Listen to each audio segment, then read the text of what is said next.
Good afternoon. I'm Elisa Loftus, and I'm here with Jimmie Ratliff. He's been on a little bit of a vacation / work vacation for the last little bit, and he went to Washington, D.C.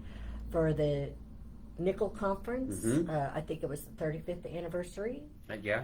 And so he's going to share today some of his insights and what he learned at the NCIL conference. So, Jimmie, Yes. how are you feeling? You know, I'm good now. It was a lot to take in, but kind of getting back in the swing of things here at the center, and just had an excellent time. So I'm excited to talk about it. Great. So, what motivated you to attend the National Council on Independent Living conference this year? Well, probably first the opportunity to be able to attend. Our executive director, he said, "Hey, why don't you go to the NCIL conference this year? It's in Washington, D.C." And so I've been working at this center for less than a year. And the interesting thing that I think that I learned is that being able to attend something like the NCIL conference is, you see how incredible and resilient that people are. They come together and they care so deeply about something, and they work together and they coordinate this type of thing so that they can bring that support to each other and to the entire disability community. Work that goes on at the NCIL conference doesn't just affect people at the NCIL conference. It affects people who have disabilities. It affects their families and their caregivers nationwide, and even if people like us who are advocates, whether we have a disability or not, as advocates, we are still affected by a lot of the things that come from this NCIL conference. Absolutely. So I remember when I went to my first NCIL conference when I first started here, and I know that the experience was overwhelming, and it was exciting, and there was a lot to take in. So can you describe your overall experience at the conference this year? Sure. So again, having so many people together for the same cause, again, amazing. But we had, and as I said, attendees ranging from individuals with disabilities, their caregivers, their families, their advocates, SIL staff, and a whole lot of other people. And nobody was turned away. Nobody was looked down on for being there. It was an inclusive event that was there for the cause. So we all experienced, common goals and questions and answers, and through that united effort and the push forward for inclusion that was offered by NCIL, it really was just a great experience. We also had the March on the Capitol, which is something that I've never experienced before. It was my first time in D.C., and my first time to any kind of a disability conference of any kind like that. And reading about it or seeing photos that other people have posted or even watching it doesn't do justice for being there in the moment, as you know also. So this March was the most charged and empowering part of the conference. So it's a March on the Capitol, and they have this event that's annual as part of the NCIL conference, and it promotes advocacy and it raises awareness about issues affecting the disability community. It creates visibility because you have all these individuals who have disabilities or who are advocating for disabilities or their families and support that come together, rain or shine, and this year we found out that it rained a lot, and they marched for several blocks from the hotel where the conference is being held all the way up to the Capitol, and there's a green area that's by the Capitol, and when they get there, then there are other speakers that talk about their experiences, and they provide insight and resources there, as well as at these breakout sessions that we talked about at the conference portion. And they just impart all kinds of knowledge and experience, and everybody's experience is different, and you get to experience that with hundreds of your closest friends at that moment. And so it's an absolute, I can't hardly even put it into words. It was just a really emotional and excellent experience there. Pretty intense. It's pretty intense. Yeah. It's pretty intense. Who were your speakers at the end of the march this year? Do you We had Theo Brady was one of the speakers that were there, and we had a few other speakers that were there also. Names escape me off the top of my head. That's all right. But we had 3 or 4 different speakers that were there. They were, coming from all different walks of life, so to speak. There were speakers who were young. There were speakers like Theo, who has been in the advocacy and leadership roles for a long time. There were people who were part of the legislature that were there, who were talking, and just the support and the camaraderie that everybody had in that moment. It rained all the way up until we got to the Capitol Green, and then when we got there, the sun came out and shined through the That's trees, awesome. and then I was kind of concerned about you when I saw your little video when you were on the beginning of the march and it was raining and everything. So I'm glad that it turned out to be a nice day after all. So, were there any particular speakers or panelists that stood out to you? I know you just mentioned Theo Bradley, but was there anything about their presentations that was like more memorable to you? So I have 2, and one of them is Theo. And he's the NCIL executive director, and he candidly described about his sudden disability had changed his life. And it brought him into a position where he could serve and lead also in the disability advocacy world. He also spoke about supporting future generations of individuals with disabilities so that they can continue to break down the barriers and pursue changes that are creating, again, these barriers against inclusion and equality for individuals who have disabilities. It was interesting because whenever he would talk, he would say things like, I've been doing this a long time, but we've got to raise these new generations up so that they can continue this because, it's an ongoing uphill battle for simple barrier removal that a lot of people face, and we don't always think about it because, not everybody has a disability, or people might have a disability that's not a mobility-related disability, and they may not everybody who has a disability faces the same obstacles. So being able to bring up a generation that understands that, I think, is part of Theo's part of his movement in getting people ready so that this good fight can continue to go on. Good. The other individual who was struck a chord with me was Tony Coelho, and he is a former United States Senator, and he was the primary sponsor for the Americans with Disabilities Act. He worked through the legislature to get bipartisan support on both sides to help get this legislation pushed through, which eventually did go through in 1990. He's been a very outspoken advocate for individuals with disability. He has an invisible disability. In college, he had a car wreck and he was diagnosed with epilepsy. And the interesting thing about epilepsy, and I think several disabilities that people have, is that just because you can't see a disability, if I saw somebody who has epilepsy, I probably wouldn't know it. Right. If I saw somebody who was a diabetic, I probably wouldn't know it. Those people have it. So you have this individual who's there who's been advocating for these rights for individuals since the inception of the ADA. And he brings into light this idea that, disabilities affect a whole lot of people, and diabetes, dyslexia, depression, asthma, anxiety disorders, ADHD.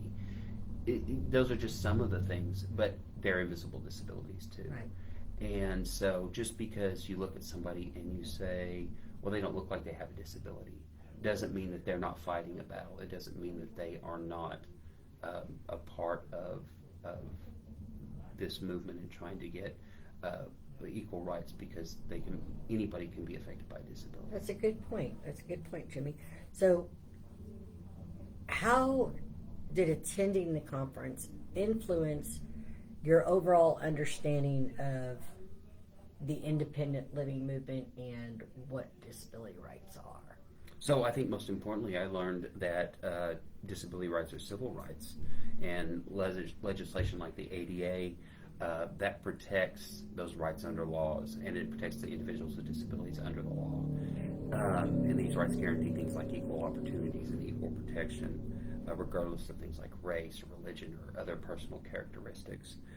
Individuals who have a disability only want the same equal rights that everybody else has.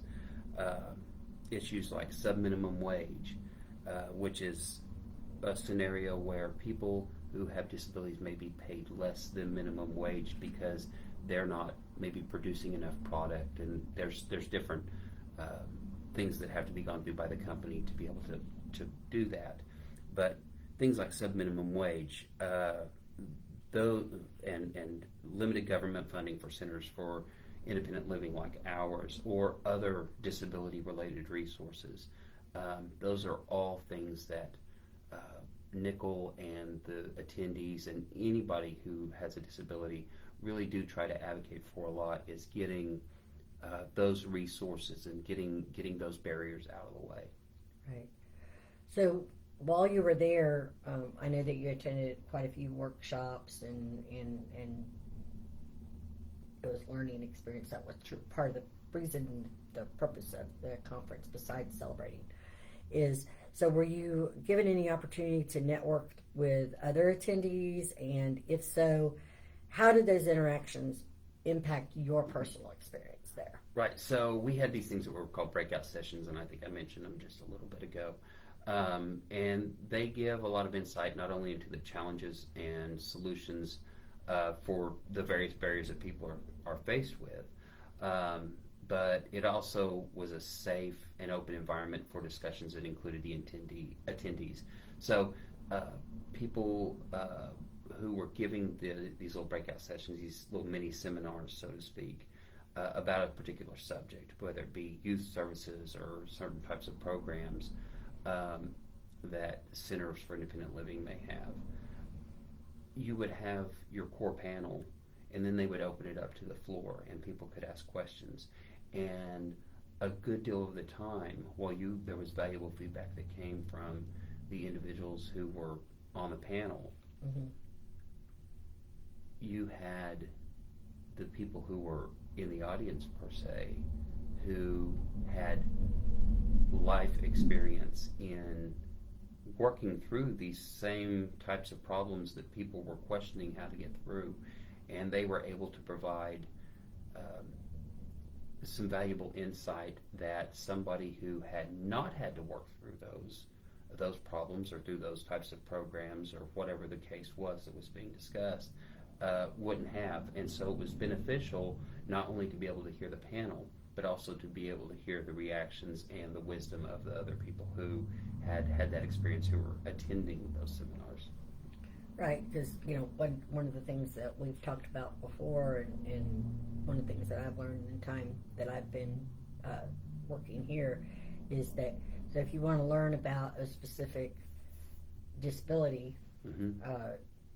Learning about it from someone who is living it and experiencing it is a whole lot different, and it's invaluable. Mm-hmm. I can learn about being in a wheelchair and what you should have a right to do, and maybe a secondhand knowledge if you know somebody or have a family member who's in that wheelchair. Mm-hmm. But if I talk to the person who's actually, it's going to be a different and a more accurate mm-hmm. information. You get more intimate information right. from those people and who are in maybe have a mobility issue. We've had a discussion before, you and I, about people who will say sometimes, "Oh, I know how you feel. I know how you feel." People don't know how people feel. They can have an idea, but as a person who doesn't have a mobility disability, mm-hmm. if I don't have any kind of mobility issue, then I can't talk with authority on this is what it's like. This is the struggle. Yeah. But someone like Theo can. You know, Right. so you run into just this wealth of information that you can only get from individuals who have that lived experience. Right. So overall, what new perspectives or insights did you gain from the conference that you hadn't considered before that you brought back here to share with us, and that you feel like it's something that everybody needs to keep in mind going forward? So one of the things, and we've hit on this a few different times, but I'm going to give you a few statistics now. So I think one of the things that we all should be aware of, and it's one of the things that I really did kind of learn from this experience, was there are more people than you think who have disabilities. The fact is that 1 in 4 individuals in the United States has some type of disability. That statistic highlights more than 28% of our country's population. That's a lot of folks who have a disability. And there's also a 1 in 5 chance that if you don't currently have a disability, that you may develop a disability at some point in your life. It doesn't. Look, so let me put it this way. Take Theo's story, for instance. Theo, who again is executive director of NCIL, whenever he spoke, he talked about when he was 15 years old, he was playing football. He had an accident and was paralyzed that quick. And so from somebody who had no disability, who was, out playing sports and didn't have the disability world necessarily in mind, he was immediately thrust into it, and it's been a cornerstone in his life since that time. And it goes to show you that even if an individual is in good health, or if you don't have any history of necessarily developing some kind of disability, an accident or some other outside force can cause that, and you can instantly become a part of that 1 in 4, or that 1 in 5 if you didn't have one to begin with. So another thing is, other factors can play into too. Things like genetics. You may not show the signs of a disability early on, but later on, maybe you might develop a disability. These can be vast, and but things like diabetes is one that people often, when they're younger, they don't exhibit symptoms, or they may never or exhibit signs, physical signs, or things that you would see. And again, it's one of those invisible disabilities that we talked about. But those types of disabilities could develop at any time. And so the important thing is to remember is, even if you're not born with a disability, you're not immune from becoming disabled. And the key takeaway is becoming united, providing advocacy, and building support for each other as people will bring us closer and closer to that ultimate goal of people being able to live independently and being treated equally. And so it was an amazing experience, and I hope to be able to go again sometime. But, absolutely. Well, Jimmie, I know that we missed you a lot, and we're really glad to have you back. And we've got some more great things in store in the following weeks.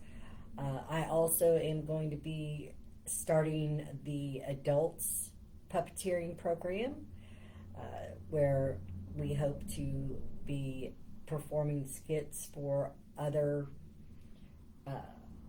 community programs, whether it's schools or churches or whatever, in the community in the future, to educate them further about inclusion and about different disabilities. I plan on starting that the first week of September, and I'm going to do that at 6 o'clock on Friday evenings. Mm-hmm. And so anybody who's interested in that, give me a call at 918-335-1314, or come by the office here at 1110 Southeast Frank Phillips Boulevard, We're right across the street from Boulevard Pharmacy, and we look forward to seeing you. Also, if you have any more questions about any of our subjects that we have covered on our weekly lives, or about today's live, or anything else, please shoot us a text or a Facebook message, or drop us down here in the comments down here below, or give us a call here at the office, and we'd be happy to find out any information that we can, answer any questions. As always, we hope you have a great week, and we'll see you next time. Excellent. Thanks, Elisa.